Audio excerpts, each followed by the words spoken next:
Gustavo Ziller, 51 anos, nasci em Belo Horizonte. Carrinho de rolimã descendo a Rua Viçosa. A gente morava num prédiozinho na Rua Viçosa, que é esquina com a Cristina, eu acho, ou na rua de cima, que eu esqueço o nome, ou é na Cristina ou na outra. Eu lembro do prédio, assim, de vez em quando eu passo lá, porque eu tô morando no Santo Antônio agora, então indo para casa eu passo na porta desse prédio, e a primeira imagem que eu lembro é saindo da garagem de carrinho de rolimã e descendo a Viçosa desembestado. Lá embaixo dava uma capotada e subia arrastando o carrinho até lá em cima. Eu tinha... Cara, eu mudei para Belém com 6 anos, então eu tinha entre 3 e 6 anos de idade. Né? Imagina, 4, 5 anos. A gente morou em Salvador também nesse meio tempo. Eu era muito novinho. E meu tio que me aplicava nessas coisas. Meu tio Alexandre. Minha infância foi basicamente Salvador, um pouco em Belo Horizonte, Salvador e toda ela em Belém, até a adolescência. Eu morei 6 anos em Belém, né? Eu volto para BH com 13, 12 para 13, aí fico em BH até 21, então faço aqui o ensino médio, faço a última série do ensino fundamental, aí entro na faculdade, tranco matrícula e vou para a Inglaterra. Fui estudar música e fazer curso de inglês e dar um rolê assim, tive essa oportunidade, né? Esse privilégio de realizar esse sonho. Aí fui para lá com mochilão, né? Cheguei lá, a primeira coisa que eu fiz foi comprar uma guitarra usada. Morei em Brighton. E, poxa, foi demais, assim. Aí quando eu volto para BH, eu formo aqui. Depois começo a viajar bastante pela minha empresa e fico um tempo fora também, 6 anos em São Paulo. Até os 21 anos sempre fez, Diego. Até os 21 anos eu era... Cara, eu lembro de muita coisa. Eu servi exército, né?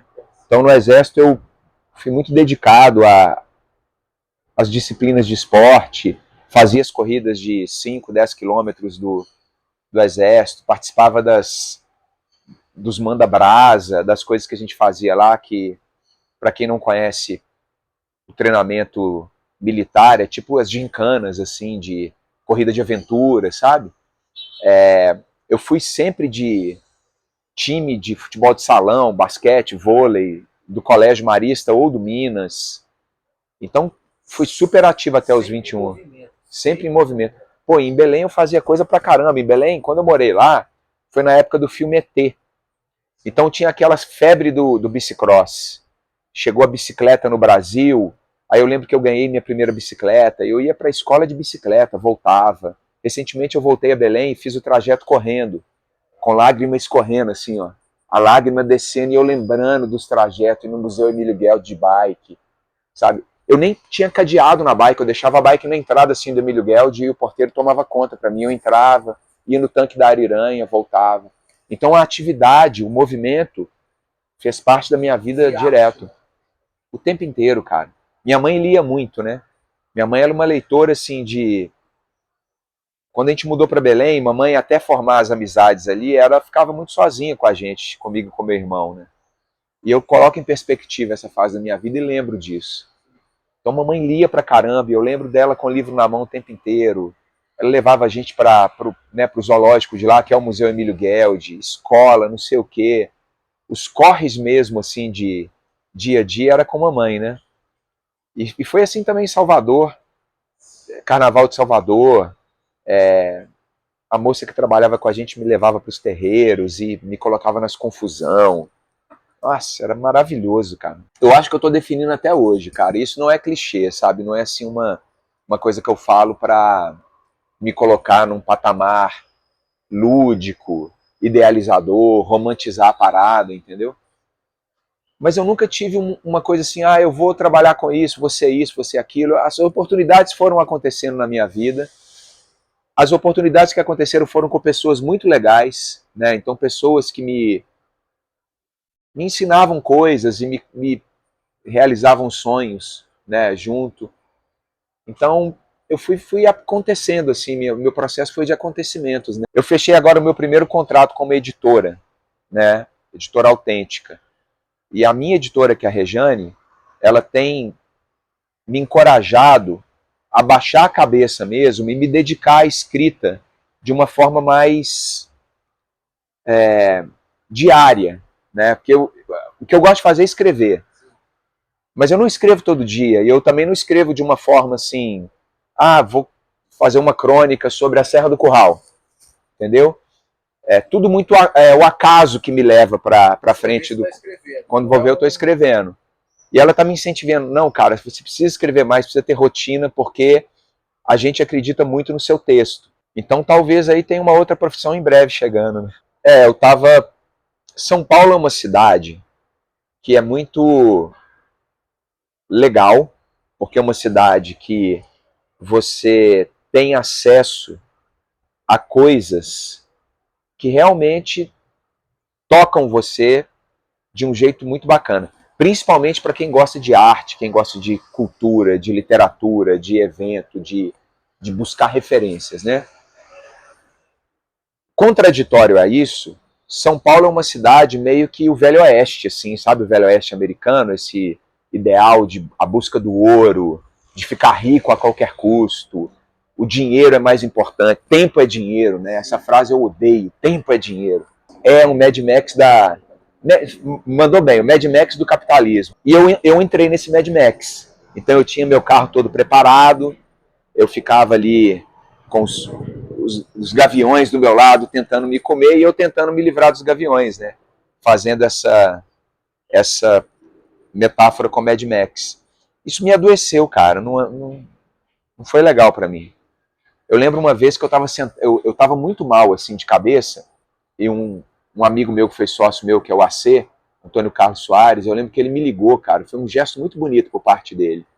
Ele me ligou e falou assim, Zilermano, o que tá rolando, cara? O que tá acontecendo? E tipo, foi 2 semanas antes do meu desmaio. O que tá acontecendo? O que tá rolando com você? Já era perceptível. Ele foi um dos poucos amigos que viu isso e me chamou para uma conversa. E eu lembro que a gente sentou num restaurante de esquina, assim, ali nos Jardins. Eu não lembro o nome do restaurante, mas ele vai lembrar dessa cena, assim. E eu sentei com ele e consegui desabafar até certo momento.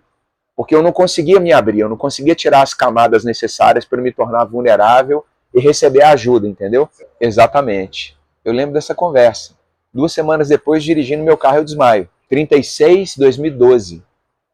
Maio de 2012. Foi chocante, assim, né? Eu não lembro direito desse dia, não. Tudo que eu conto em palestras são fragmentos, assim, né? E pode ser que eu esteja omitindo coisa, romantizando outras, porque de verdade eu não lembro do que rolou. Mas eu lembro que eu estava doente, né? Fui diagnosticado com burnout, certamente estava deprimido, voltei para terapia.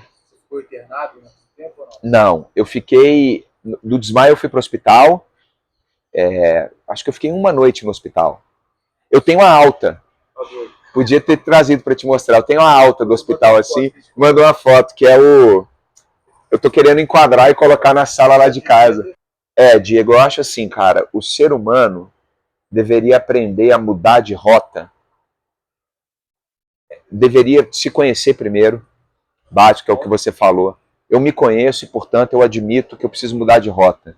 E deveria aprender isso sem precisar de uma ruptura, né?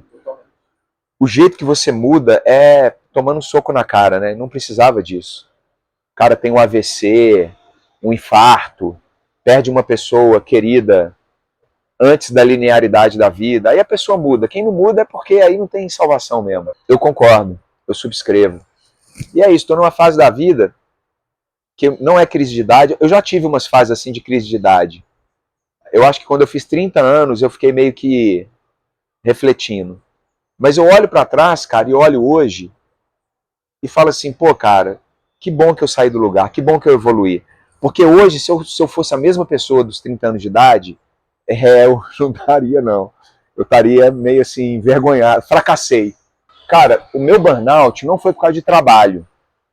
Normalmente essa palavra, principalmente hoje, que entrou numa categorização da OMS, né, virou condição pela Organização Mundial de Saúde. Eu adoro trabalhar, cara. Eu adoro, eu tenho muito esmero nas coisas que eu faço, né? Quando eu me proponho a fundar um Instituto Serra do Curral, a escrever um livro, a rodar um documentário, a participar de uma mentoria em empresa, eu sou conselheiro do Clube Laguna, né, que é um clube de primeiro clube de futebol vegano do Brasil, segundo do mundo, né? Então, quando eu me dedico a isso, eu faço com muito carinho, muito esmero. Eu gosto pra caramba de trabalhar. Meu problema não é trabalho. O pepino que eu acho que foi do burnout é a forma que eu lidava com o trabalho e como que o trabalho ficou pesado pra mim. Entendeu? Então, desde desse burnout que eu falei, cara, foi um movimento consciente de desaceleração, não no sentido de trabalhar menos, mas desaceleração no sentido de tempo não é dinheiro. Tem coisa que eu faço que eu não gosto, que são as coisas chatas que a gente precisa fazer para a vida andar, né? Mas eu faço sem sofrer. Eu consigo entender que as coisas chatas são necessárias. E às vezes não é mais chato, às vezes vira rotina, às vezes você consegue... Por exemplo, eu treino em 2 períodos do dia, né? Tem treino que eu faço que é insuportável, cara. Ficar em cima de uma esteira 2 horas correndo não é uma coisa agradável. Mas eu faço porque é necessário, né? Mas eu acho que essa coisa de você... meu principal entendimento foi quando que eu falei, cara, o tempo não é dinheiro e eu não vou colocar mais matemática na minha vida. Eu acho que a matemática na sua vida, ela acaba com tua...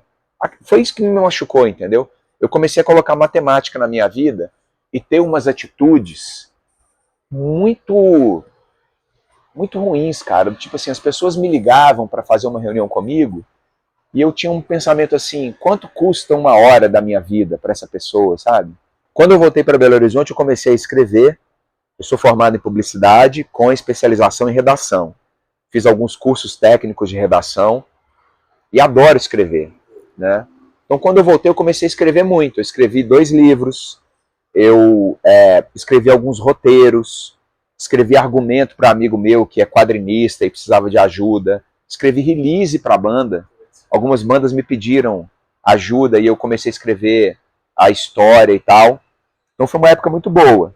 E entre as coisas que eu escrevi, tinha um roteiro de um documentário de TV que era uma pessoa que não escalava, uma pessoa, vamos colocar entre aspas, comum, né, uma pessoa do dia a dia, que resolveu escalar os 7 cumes, que é um circuito do montanhismo, que você escala a montanha mais alta de cada continente, dividindo as Américas em 2, América do Norte e América do Sul. E eu escrevi esse roteiro e apresentei para alguns amigos. Um desses amigos, o Eric, me conectou com o Guilherme Zattar, que era diretor executivo da Globosat. Embaixo do guarda-chuva dele tinha o Canal Off, se eu não me engano, GNT, Multishow. Estava lá com o Guilherme. Ele foi um dos fundadores do Canal Off, né? E aí ele viu esse argumento, esse roteiro e falou, cara, vamos fazer.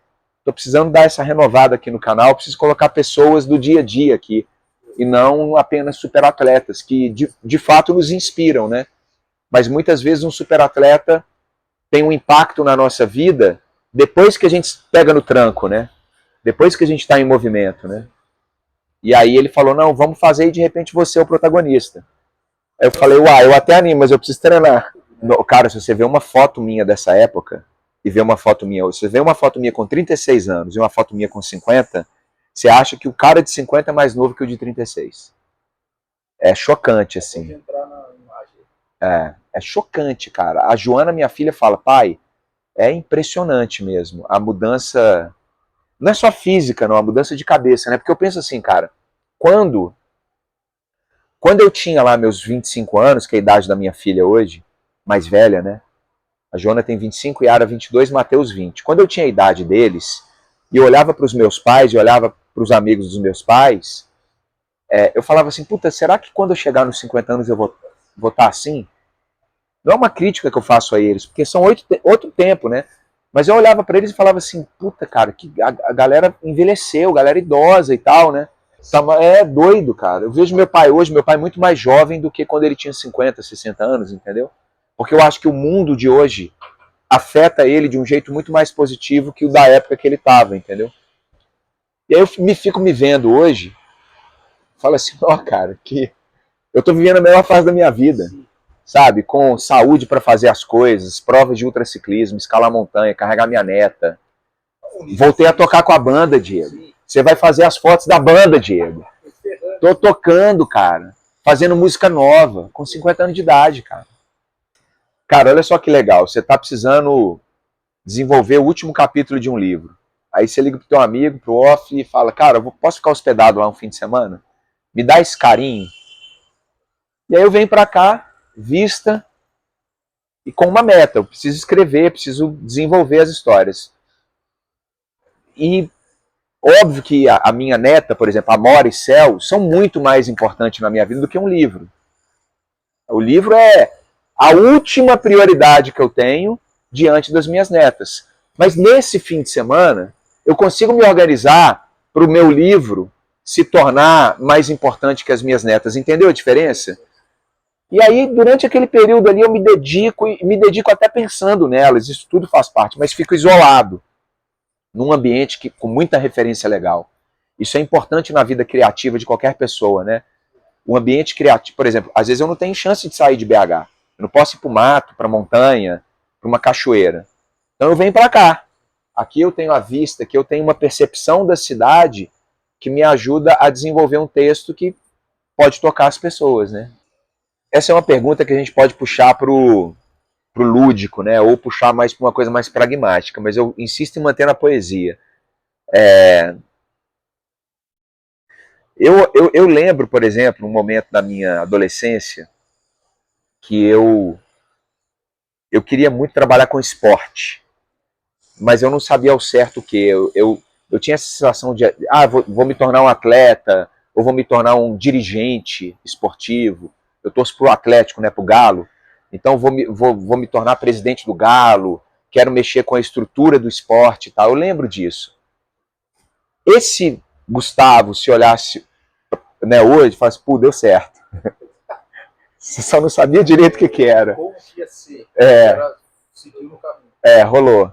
Rolou.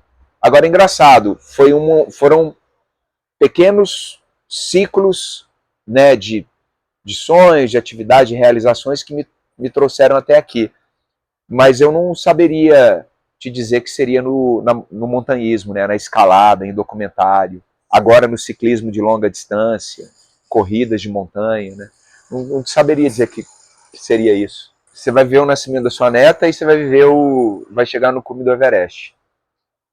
Só que eu acho que esse cara lá de trás não acreditaria que você teria uma neta e o topo do Everest na trajetória. Eu fico até um pouco constrangido de vez em quando as pessoas chegam perto de mim e falam, cara, você é um dos brasileiros que escalou o Everest.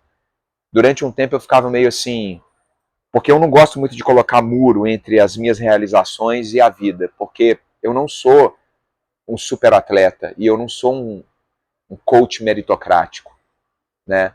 Eu sou uma pessoa, cara, eu treino em BH, eu vou pro mercado novo, eu tô com a galera, né? Então essa coisa de subir um muro para você eventualmente vender um sonho não é comigo não, eu acho. E para ser sincero, eu nem entendo por que as pessoas fazem isso. Quer dizer, até entendo, né? Para fazer dinheiro fácil. Mas as pessoas chegam perto de mim e falam, pô, você subiu o Everest. Hoje eu lido com isso com um pouco mais de acolhimento, porque realmente o que eu fiz foi um trem bem legal. Ontem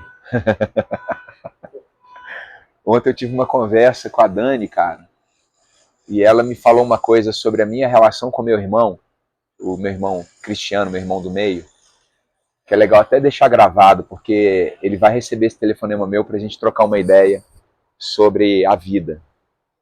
E eu nunca pensei em conversar com ele do jeito que ela me falou, sabe? E ela disse assim, vai lá, cara, fala desse jeito. E eu vou falar desse jeito com ele. A Serra do Curral é o símbolo da nossa cidade, eleito pela população em 1996. Foi um plebiscito, né? As pessoas votaram. Eu quero que a Serra do Curral seja o nosso símbolo. Né? Então, qual que é a relação que a gente tem com as nossas áreas urbanas? Eu escolhi morar em Belo Horizonte. Essa montanha é o que faz a identidade da cidade.